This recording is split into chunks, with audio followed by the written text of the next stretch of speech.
اعوذ باللہ من الشیطان الرجیم، بسم اللہ الرحمن الرحیم۔ زندگی نامہ بانو شجاع، مادر انقلاب، مجاہدہ مرضیہ خدیجی دباغ۔ امام خمینی فرماتے ہیں، مستقبل میں کچھ لوگ جان بوجھ کر یا ناسمجھی میں عوام میں یہ موضوع اٹھا سکتے ہیں کہ اتنی قربانیوں کا کیا نتیجہ نکلا۔ انہیں یقیناً عوالم الغیب اور فلسفہ شہادت کا کوئی علم نہیں ہوگا۔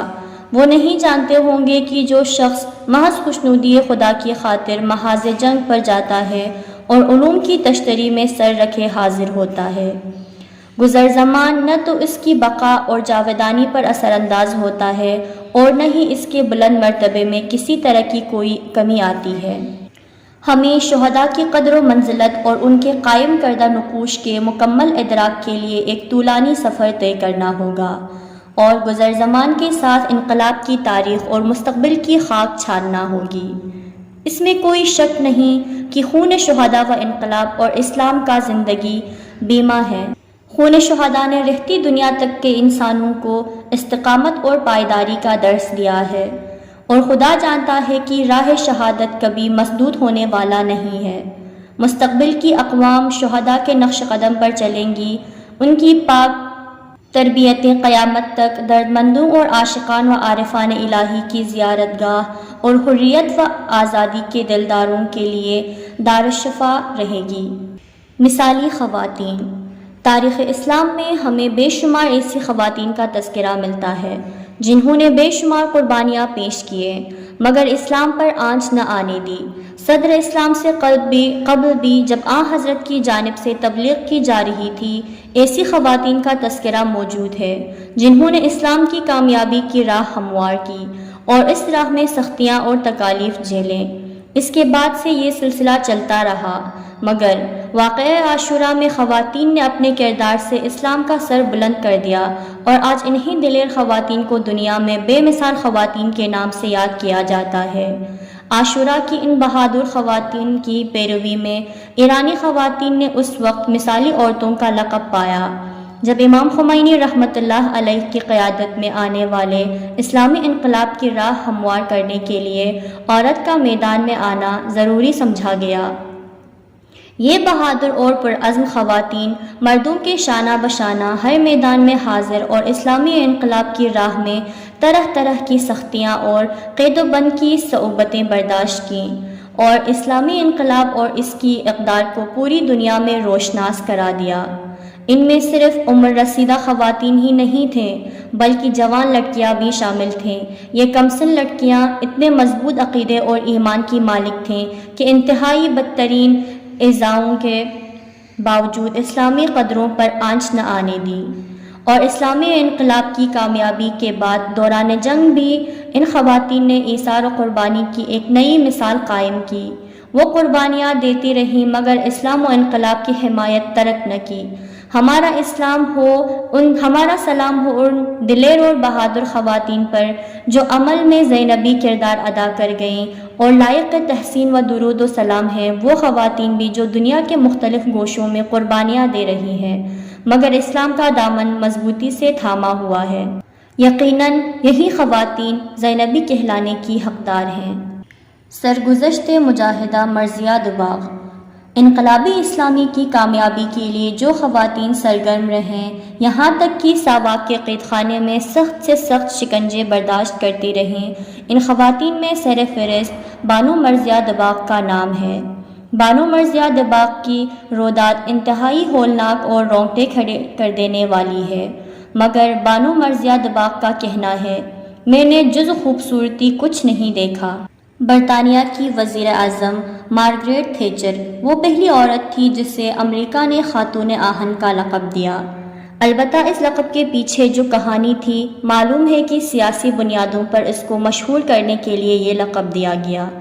آج ایسی خاتون ہمارے سامنے ہیں جو کبھی وزیر اعظم نہیں رہی، کبھی اس کے اوپر کوئی فلم نہیں بنی، کبھی میڈیا اور ثقافتی حلقوں میں اس کی شہرت نہ ہوئی، مگر محکم استوار ایک فولادی دیوار کی مانند اپنے نصب العین، اپنے نظریات اور اصولوں پر ڈٹی رہی۔ یہ خاتون آہن جسے گھر میں رہ کر صرف پڑھنے سیکھنے کی اجازت دی گئی تھی، لکھنا بھی نہیں، مگر وہ ایران کے سفیر بن کر امام کا خط گورباچف کے نام لے کر گئی۔ اسکول میں داخلہ نہیں ہونے دیا گیا اور لڑکیاں بھی سر اٹھائیں گی۔ گھر میں پڑھنا سیکھو، وہ جسے گھر کی چار دیواری میں رہنے کو کہا جا رہا تھا، لبنان، فلسطین و شام گوریلا وار کے لیے پہنچ گئی۔ اور پھر وہی لڑکی جسے اسکول کے بجائے گھر میں پڑھنے لکھنے کو کہا جاتا تھا، نہ صرف دنیاوی بلکہ دینی تعلیم حاصل کر کے یونیورسٹی میں پروفیسر لگ گئی۔ البتہ انہیں اسکول جانے پر پابندی اس لیے تھی کہ ان کے ماں باپ خود ٹیچر تھے، طاغوت کے دور کے آزادانہ ماحول میں بیٹی کو اسکول بھیجنا نہیں چاہتے تھے۔ انقلاب سے قبل ایران کے دلیر انقلابیوں کے شانہ بشانہ یہ انقلاب کے فروغ کے لیے کام کرتی رہی اور اس راہ میں شدید ترین ایذائیں برداشت کیے، اور پھر یہی عظیم وارادے میں مسلم لڑکی راتوں کو غریب گھرانوں کی سرپرستی کے لیے ٹیکسی چلاتی رہی اور اس سے حاصل ہونے والی آمدنی ضرورت مندوں پر خرچ کرتی رہی۔ مرضیہ حدیچی دباغ، جنہوں نے 77 سال کی عمر میں کچھ سال پہلے ہی اس دار فانی کو وعدے کہا ہے، بے شک ایک دلیر و شجاع خاتون تھیں۔ ان شجاع افراد میں جو اپنے اعتقادات کے لیے جان کی بازی لگا دیتے ہیں اور ایک لمحہ بھی آرام سے نہیں بیٹھتے ہیں، اگر کوئی شخص اپنے لیے ہدف مقرر کر لے تو پھر اس بات کی کوئی اہمیت نہیں رہتی کہ وہ عورت ہے یا مرد، اس کی زندگی ہدف اور اصولوں پر استوار رہتی ہے۔ ایک عورت کے پاس جنگ میں حصہ نہ لینے کی بہت سی دلیلیں ہوتی ہے۔ سب سے پہلی دلیل تو یہی ہے کہ وہ ایک عورت ہے اور فطرتاً کمزور دل ہوتی ہے۔ دوسرے یہ کہ وہ بچوں کی دیکھ بھال اور گھرداری پر مامور ہوتی ہے۔ وہ اپنی جسمانی کمزوریوں کے باعث جلدی بیمار بھی ہوتی ہے، اور اسی طرح کی چھوٹی بڑی کئی دلیلیں، مگر مرضیہ حدیچی دباغ کے لیے ان میں سے کوئی دلیل بھی اس کے ہدف اور مقصد میں حائل نہ ہوئی۔ وہ 15 سال کی عمر میں رشتہ ازدواج میں منسلک ہوئیں۔ تعلیم حاصل کرنے کے ساتھ ساتھ وہ اوپر تلے 8 بچوں کی ماں تھی۔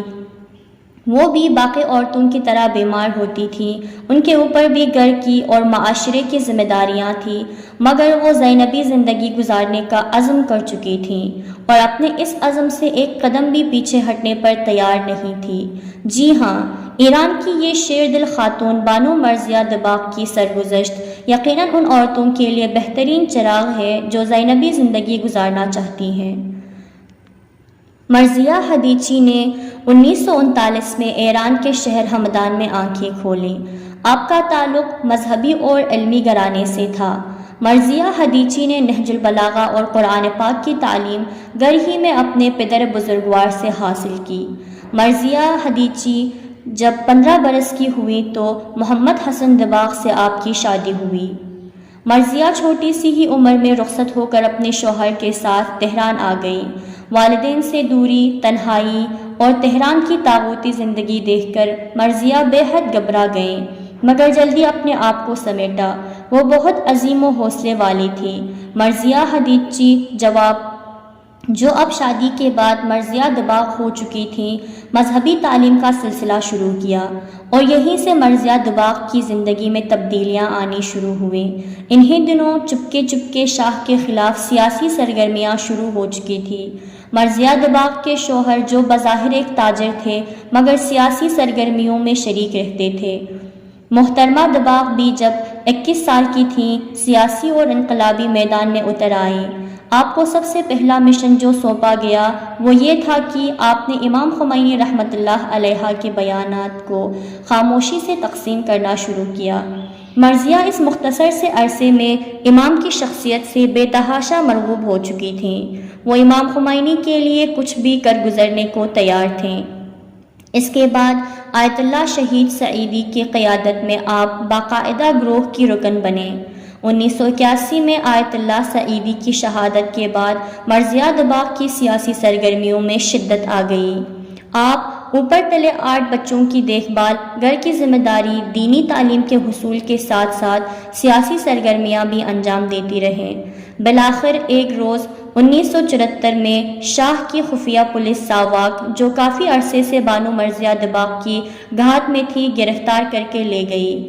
انہیں شدید ترین شکنجے دیے گئے مگر اس مجاہدہ سے کچھ اگلوانے میں کامیاب نہیں ہو سکے۔ مرضیہ دباغ اپنی یادداشت میں ایک جگہ ساواکیوں کے ہاتھوں اپنی گرفتاری کے بارے میں لکھتی ہیں۔ سن 1974 میں ہمارا گھر مستقل نگرانی میں تھا۔ مجھے ہر آن اپنی گرفتاری کا دھٹکا لگا رہتا تھا۔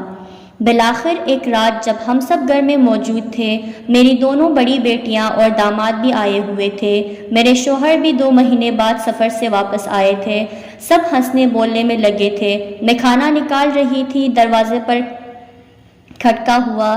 میری چھوٹی بیٹی نے جا کر دروازہ کھولا، پھر آ کر مجھے بتایا کہ ماما کوئی پرویز خان دروازے پر آیا ہے اور آپ کو بلا رہا ہے۔ میں سمجھ گئی کہ ساواک کا آدمی ہے اور مجھے گرفتار کرنے آیا ہے۔ میں نے فوراً اپنے شوہر کو چھت کی طرف دوڑایا اور ان سے کہا کہ انہیں آپ سے کوئی کام نہیں، یہ مجھے لینے آئے ہیں، لیکن اگر تمہیں پوچھیں تو تم اوپر سے ہی فرار کر جانا۔ اتنی دیر میں پرویز خان اندر آ چکا تھا۔ اس نے مجھ سے کہا کہ بالکل خاموشی سے ان کے ہمراہ ہو لوں۔ میری بیٹیاں میرے ارد گرد جمع ہو گئیں اور رونا چیخنا شروع کر دیا کہ ہماری ماں کو کہاں لے جا رہے ہو، ہماری ماں کو چھوڑو، انہیں اپنے ساتھ نہ لے جاؤ۔ پرویز خان نے ان سے کہا کہ ہم تم سے صرف چند سوال کریں گے، پھر انہیں چھوڑ دیں گے، وہ رات کو ہی واپس آ جائیں گی۔ مگر میں جانتی تھی کہ میری زندگی کا سیاہ باب کھل چکا ہے، اب کبھی گھر واپس نہیں ہوگی۔ گلی میں نے اپنے داماد کے ایک عزیز کو دیکھا، وہ مجھے پہچان کر میرے نزدیک آیا۔ میں نے اس کے پاس سے گزرتے ہوئے چپکے سے اس سے کہا کہ فلاں شخص سے کہو کہ مجھے لے گئے ہیں، میرے گھر کا خیال رکھیں۔ گلی کے کونے پر ساواکیوں کی کار ذرا تاریکی میں کھڑی تھی۔ انہوں نے مجھے اس میں سوار کر لیا اور کالی اینک مجھے لگانے کو دی اور ساواک کے ہیڈ کوارٹر لے آئے۔ یہاں پہنچ کر مجھے اندازہ ہوا کہ ساواک کے پاس میرے بارے میں کافی اطلاعات ہیں۔ میں نے جان بوجھ کر بے ربط گفتگو شروع کی اور ان سے کہا کہ جو پوچھنا ہے جلدی پوچھو اور مجھے گھر چھوڑ کر آؤ، بچے میرا انتظار کر رہے ہیں۔ ابھی انہوں نے کھانا بھی نہیں کھایا ہے، مگر میرے بارے میں جو اطلاعات ان کے پاس تھیں اس نے انہیں تعجب میں ڈالا ہوا تھا کہ ایک عورت ذات جس کے اتنے سارے بچے ہوں، جس پر گھر کی اتنی زیادہ ذمہ داری ہو اور پھر سیاسی سرگرمیوں میں بھی حصہ لے رہی ہو۔ سب سے پہلے جھٹکے میں تو ان خبیثوں نے مجھے ہنٹروں، تھپڑوں اور غلیظ قسم کی گالیوں سے نوازنا شروع کیا، پھر میرے ہاتھ پاؤں کرسی سے باندھ کر بٹھا دیا، ایک لوہے کا ٹوپ میرے سر پہ پہنایا اور بجلی کے جھٹکے دینے شروع کیے جس سے میرے پورے بدن میں رعشہ طاری ہو گیا۔ ہنٹر سے مارنا اور شوکر سے بعض اوقات میرے پیر کے تلوں پر اتنے ہنٹر مارتے کہ میں تکلیف کی شدت سے بے ہوش ہو جاتی، پھر میرے اوپر ٹھنڈا پانی ڈال کر مجھے ہوش میں لاتے اور مجھے چلنے پر مجبور کرتے۔ ایک بار جب میں ہنٹر کھا کر بے ہوش ہو گئی، دوبارہ جب ہوش میں آئی تو مجھے احساس ہوا کہ میری پشت زخموں کی شدت سے بے تحاشا درد کر رہی ہے اور پشت سے بے تحاشا خون بہہ رہا ہے۔ میں نے اپنے آپ کو دیوار سے چپکا لیا کہ اگر یہ دوبارہ مجھے ہنٹر لگانے آئیں تو میری پشت بچ جائے گی۔ کچھ دیر میں کمرے کا دروازہ کھلنے کی آواز آئی۔ میں نے بڑی مشکل سے اپنی نیم آنکھوں سے دیکھا کہ ایک جلاد میرے سر پہ کھڑا ہے۔ میں نے خوف سے دوبارہ آنکھیں بند کر لیں۔ وہ کچھ دیر میرے سر پہ کھڑا رہا، پھر چلا گیا۔ کچھ منٹ بعد وہ دوبارہ آیا تو اس کے ہاتھ میں شوکر تھا۔ اس نے پہلے تو میری آنکھیں کھلوانے کے لیے مجھے تھپڑ مارے، وہ انتہائی وحشی اور جنونی لگ رہا تھا۔ پھر اس نے میری حساس جگہوں، کان، کیلو، ہونٹ اور زبان پر کرنٹ لگانا شروع کیے۔ ساتھ ہی وہ چیخ چیخ کر مجھ سے سوال بھی کرتا جا رہا تھا۔ وہ میرے جواب نہ دینے پر جھنجھلا کر تیز تیز کرنٹ مارنے لگا۔ میں تکلیف کی شدت سے پھر بے ہوش ہو گئی۔ مجھے لے جا کر قید تنہائی میں ڈال دیا جہاں نہ کوئی میری سننے والا تھا اور نہ دیکھنے والا۔ وہ اب تک مجھ سے کچھ بھی نہیں اگلوا سکے تھے۔ وہ مجھے سارا دن کھڑا رکھتے اور مجھے سونے نہیں دیتے تھے۔ اگر مجھے نیند آ جاتی تو لاتے اور گھوسے مارنا شروع کر دیتے۔ ان وحشیوں کا شکنجے دینے کا ایک طریقہ یہ بھی تھا کہ وہ مجھے لوہے کے تخت پر لٹا دیتے اور میرے ہاتھ پیروں کو تخت کے 4 کونوں سے باندھ دیتے۔ ایک بار جب ایک ملعون شکنجے دینے میرے پاس آیا تو اس کے منہ میں سگریٹ دبی تھی۔ اس نے بلا فاصلہ سگریٹ میرے ہاتھ پر بجھائی۔ میری چیخ بلند ہوتے دیکھ کر اس نے میرا مذاق اڑاتے ہوئے کہا، اوہ میری تو سگریٹ بجھ گئی ہے، یہ کہہ کر اس نے دوبارہ سگریٹ سلگائی اور میرے جسم کے حساس جگہوں پر بجھاتا چلا گیا۔ ایسا لگتا تھا جیسے میری دلزور چیخوں سے اسے تسکین مل رہی ہو۔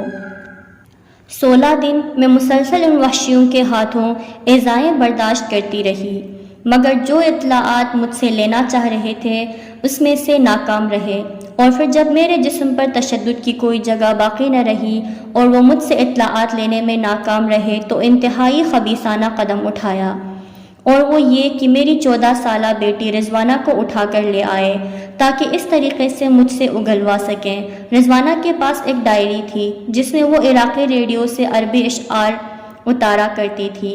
گھر کی تلاشی کے دوران ان ساواکیوں کے ہاتھوں یہ ڈائری لگ گئی اور یہی بہانہ اس بچی کو گرفتار کرنے کے لیے کافی تھا۔ ان کا اصل مقصد مجھے ذہنی ٹارچر کرنا تھا، اور پہلی رات جیل میں رضوانہ کے لیے انتہائی بھیانک رات تھی۔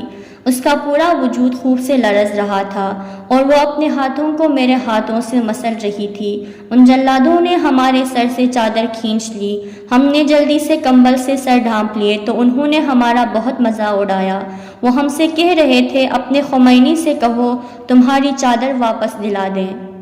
جس رات یہ لوگ رضوانہ کو گرفتار کر کے لائے ہیں انہوں نے چند موٹے موٹے چوہے ہمارے کمرے میں چھوڑ دیے۔ رات بھر یہ چوہے اس چھوٹے سے تاریک کمرے کے دیواری سے اوپر نیچے دوڑتے رہے اور رضوانہ خوف سے چیخیں مارتی مجھ سے لپٹی رہی اور ماما ماما کرتی رہی۔ میں نے رضوانہ کو اپنے کمبل میں لیا اور آہستہ آہستہ اسے آنے والے کڑے امتحان کے لیے آمادہ کرنے لگی۔ وہ بھیانک رات کسی طرح ختم ہوئی۔ صبح ہوتے ہی یہ جلاد ہمیں لینے آ گئے۔ ہم نے کمبل سے اپنے سر ڈھانپ لیے، ان خبیثوں نے ہمارے سر سے کمبل بھی اتار لیے اور مسلسل ہمارا مذاق بناتے رہے۔ انہوں نے لاتوں گھونسوں سے ہمارا حال برا کیا۔ میں تو پہلے ہی اتنی زخمی تھی۔ انہوں نے رضوانہ سے پوچھ گچھ شروع کی۔ اس بچی کے پاس کہنے کے لیے کچھ بھی نہیں تھا، اسے کسی قسم کی اطلاعات نہیں تھیں اور نہ ہی وہ سیاسی سرگرمیوں میں تھی۔ انہیں جب رضوانہ سے کچھ حاصل نہیں ہوا تو انہوں نے رضوانہ کو مجھ سے الگ کر دیا۔ کچھ دیر بعد ہی رضوانہ کی دلخراش چیخوں سے جیل کے در و دیوار ہل رہے تھے۔ ادھر میں اس کی دلخراش چیخوں سے تڑپ رہی تھی اور خدا سے اپنے اور اس بچی کے لیے موت طلب کر رہی تھی۔ میرے جسم پر لگے زخم سڑ گئے تھے، ان میں پس پڑ گئی تھی اور میں ان سے تعفن اٹھ رہا تھا۔ اس حد تک کہ یہ جلاد بھی میرے پاس کھڑے ہونے سے گریز کر رہے تھے۔ وہ کچھ دیر بعد رضوانہ کو زخمی حالات میں سسکتا ہوا میرے پاس پھینک گئے۔ میں نے رضوانہ کو اپنے سے لپٹا لیا، اپنی تکلیفیں بول کر رضوانہ کو تسلیاں دیتی رہی۔ دن ڈلا، بھیانک رات پھر اپنے بال بکھیرے ہمارے پاس سر پر آ کر کھڑی ہوئی۔ یہ درندے آ کر رضوانہ کو گھسیٹ کر لے جانے لگے۔ رضوانہ مجھے چمٹی تھی اور ماما مجھے بچا لو، ماما مجھے بچا لو کی آوازیں لگاتی تھی۔ اے خدا مجھے میری بچی سے ملا دے، مجھے موت دے دے، مجھ سے اپنی بچی کی یہ تکلیف برداشت نہیں ہو رہی۔ میں تڑپ رہی تھی اور اپنا سر کمرے کے دروازے سے ٹکرا رہی تھی۔ اچانک مجھے دلنشین آواز میں تلاوت قرآن کی آواز سنائی دی۔ وَاسْتَعِینُوا بِالصَّبْرِ وَالصَّلَاةِ وَإِنَّهَا لَكَبِیرَةٌ إِلَّا عَلَى الْخَاشِعِینَ۔ سورہ بقرہ آیت 45-46۔